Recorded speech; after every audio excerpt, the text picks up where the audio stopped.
Салам достор, назарыңыздарда Аралаш медиа. Бүгін сіздерге дагы бир кызыктуу тасмалардын бирин кыскача баяндап бермекчибиз. Сиз шашпай отуруп мага жакты белгисин басып, видеону аягына чейин көрүүгө даяр болуп калган болсоңуз, биз баштадык.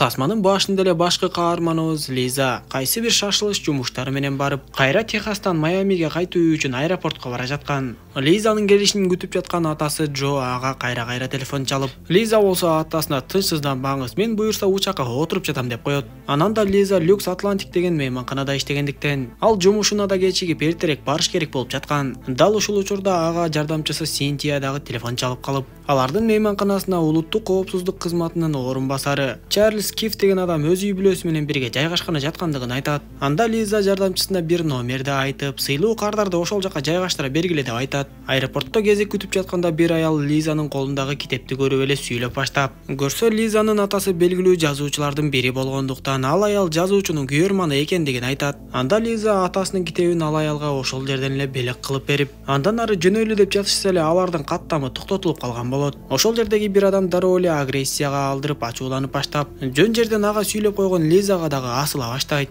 Анда Лизанын артында турган жигит ал адамды тынчтандырып, бир тарабынан Лизаны коргоп калгандай болду. Ошентип алар бир аз убакыттан кийин башка каттам менен учмакчы болушуп, күтүлбөгөн жерден Лизанын кийимине кофе дагы төгүлүп кетет. Ошондо Лиза кийимдерин алмаштырууга туура келип, андан кийин суусундук ичмекчи болуп жатып, кайра эле жанагы жигитке жолугуп калат. Ошондо алар таанышып сүйлөшө кетишип, Лиза ал жигиттин аты Джек экендигин билет. Бир канча убакыттан кийин гана каттам ачылгандыгын угушуп, бардыгы сүйүнүшүп, Лиза менен Джек коштошуп эки жака бөлүнүп кетишет. Бирок учактын ичине киргенде Лиза үчүн кайра эле таң калыштуу нерсе болуп, көрсө жанагы Джек менен Лизанын орундуктары бир жерде болуп чыгат. Учак эми гана жерден көтөрүлүп жөнөп, ар кандай солгундоолор болуп жаткандыктан Лизанын бир аз коркуп жатканын байкайбыз. Аны Джек дагы байкап калдыбы айтор, Лизага ар кайсы сөздөрдү сүйлөп алаксытып баштайт. Учак бир канча бийиктикке көтөрүлүп тынчып калгандан кийин гана Джек Лизага карап өтө таң калыштуу жана коркунучтуу сөздөрүн сүйлөп баштайт.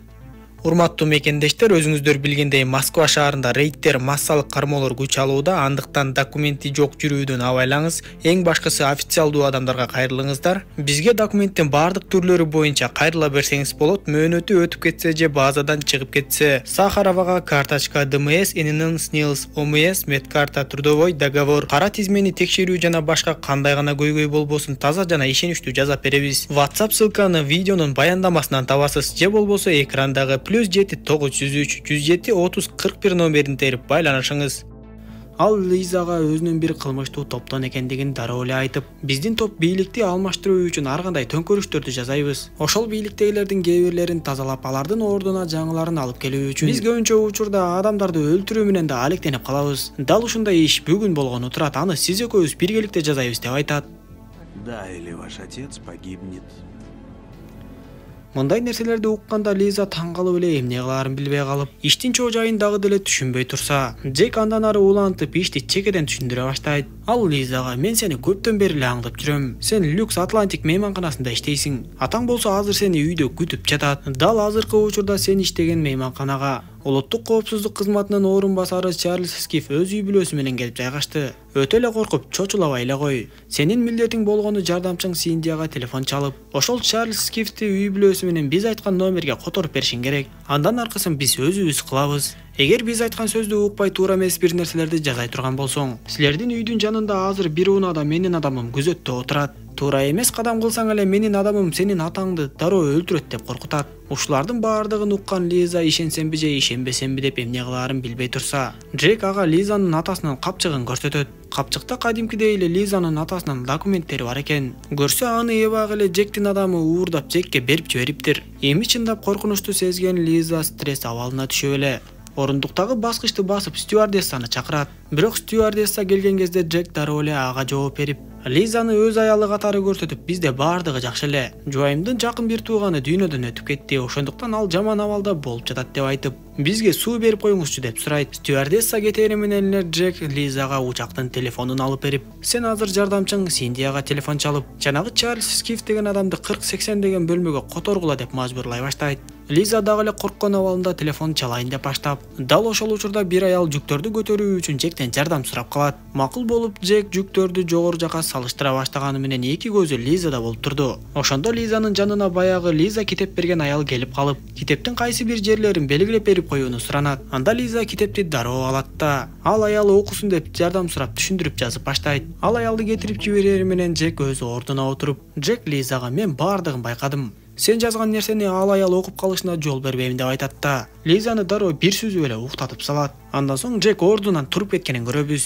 Жарым саат чамасында эсине келген Лиза көзүн ачып караса, Жек жанагы аялдын китебин эчак эле алып колунда кармап отурган болот. Лиза дароо эле артын карап, ошол китепти алган аялдагы термелип уктап жатканын көрөт. Убакытты көпкө создуктурбай Жек телефонду алат да, Люкс Атлантик мейманканасына чалып, телефонду Синдия алаары менен Лизага байланыштырат. Анда Лиза Синдия менен кайрадан саламдашып, эми гана жанагы Жек мажбурлап жаткан нерсени айтайын деп жатканда, байланыш үзүлүп эле эч нерсе угулбай калат. Анда Лиза дагы эч сыр билдирбей эле жанагы сыйлуу мейманды 40-80 бөлмөгө которгула деп сүйлөй берет. Бирок Жек дагы такыр аңкоо эмес эле. Ал айланадагы телефон менен сүйлөшүп жаткан адамдарды карап, алар негедир сүйлөшүүлөрүн токтотуп телефондорун баскылап жаткандарын көрөт. Демек байланыш үзүлүп калгандыгын дароо түшүнгөн Жек Лизанын колундагы телефонду жулуп алса, анда дагы байланыш жок болуп чыгат. Жек Лизага дагы бир жолу эскертип, мени алдай албайсың деп айтып, андан ары байланыштын түзөлүшүн күтүп калышат. Ошондо Лиза дагы бир нерсени ойлонуштурду. Айтор Жектен дааратканага барып келүүнү суранат. Жек макул болуп, Лиза дааратканага кирип,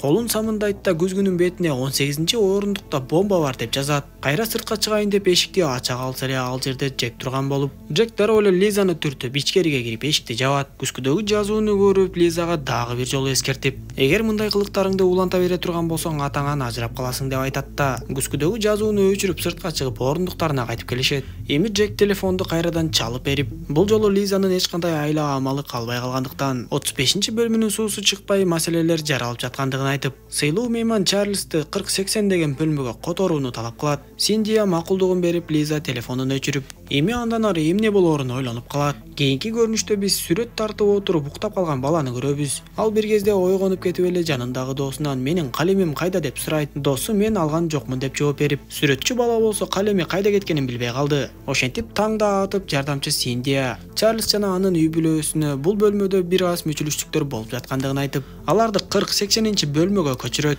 Дал ушул мезгилде Лиза келе жаткан учактагы тилкеге конуп, Жек Лизага Чарльздын иши бүттү деген маалымат мага келери менен мен сенин жаныңан жок болуп кетем. Ошондон ары мени көрбөйсүң деп айтып жаткан кезде, жанагы сүрөтчү баланын калемин Лиза билдирбей алып койгон болуп, ал күтүлбөгөн жерден эле Жекти кекиртекке саят да, Жектин уюлдук телефонун алганга жетишип качып жөнөйт. Бул мезгил так жүргүнчүлөр учактан чыга турган мезгил болгондуктан, Лизага дароо эле учактан чыгып кеткенге мүмкүн болуп, аэропортту аралап эле качып жөнөйт. Жек болсо сайылган калемди жулуп алып, стюардессанын моюнуна рогучун өзүнө тагат да, Лизанын аркасынан кубалап жөнөйт. Көп өтпөй ал Лизаны бат эле таап алып, бирок Лиза түшүп кеткен каттамга жетишпей калат. Сыртка чыккан Лиза тездик менен эле бир адамдын унаасын уурдап айдап жөнөп, дароо эле Синдияга чалат да, өрт коопсуздук белгисин жандыр деп айтат. Имараттагылардын баардыгы чыгышсын. Анан да жанагы Чарльз Киф деген адамга тезнен барып билдирүү бер, аны өлтүрөлү деп жатышат деп айтат. Муну уккан Синдия дароо эле Лиза айткан нерселерди аткарып жөнөп, эми Лиза атасына чалайын десе кычагансып телефону өчүп калат. Ошондо ал үйүнө түз эле атасын көздөй тездик менен жөнөп. Бул кезде мейманканада элдин баардыгы ызы-чуу түшүп сыртка чыгып,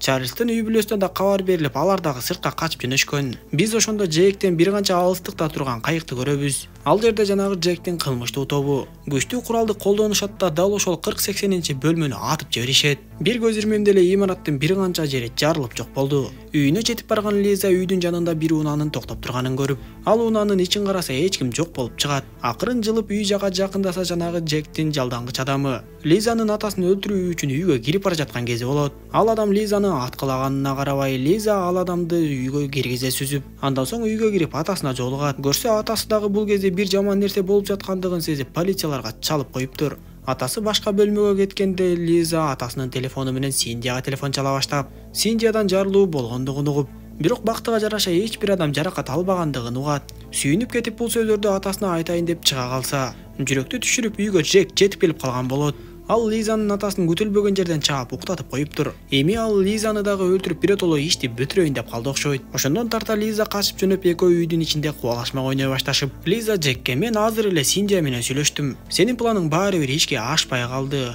Чарльз жана анын үй бүлөсү тирүү экен. Андыктан сен полицияларга кармалып кала элегиңде качып кетсең өзүңө жакшы болмок деп айтса. Ызырынган Джек колуна бычак кармап алып эч жакка качпай турганын билгизип, Лизаны өлтүрүүгө аябай аракетин кыла баштайт. Бир кезде ал Лизага жетип алып тепкичтен кулатып жиберип, Лиза болсо текченин алдынан Джектин адамынын тапанчасы түшүп калган жеринен таап алат. Лиза ойлонбостон эле Джекти атып жарадарлап, Джек болсо ал жерге полиция унааларынын келип калганын түшүнүп турса дагы, болбой эле Лизаны өлтүрүүгө камданып, анын чачынан кармайт. Ошентип ал Лизаны өлтүрөйүн деп калганда эс үчүн жыйган Лизанын атасы ал жерге келип калып Джекти атып өлтүрөт. Акыры кылмыштуу иш ушундайча соңуна чыгып, мындай кылмыштуу иш жөнүндө жаңылык коомчулукка ачыкка чыгат. Ал эми Чарльз Киллс болсо Лиза менен Синдияга силер мени жана менин үй бүлөмдү сактап калдыңар деп чоң ыраазычылыгын айтып, ошону менен катар эле кылмыштуу топтун бетинин ачылышына себепкер болдуңар деп эл алдында мактайт. Тасма дал ушундайча соңуна чыгат достор. Видео жаккан болсо мага жакты белгисин басып, дос тааныштарыңыз менен бөлүшүп койгонду унутпаңыз. Кийинки видеолордон көрүшкөнчө аман болуңуздар.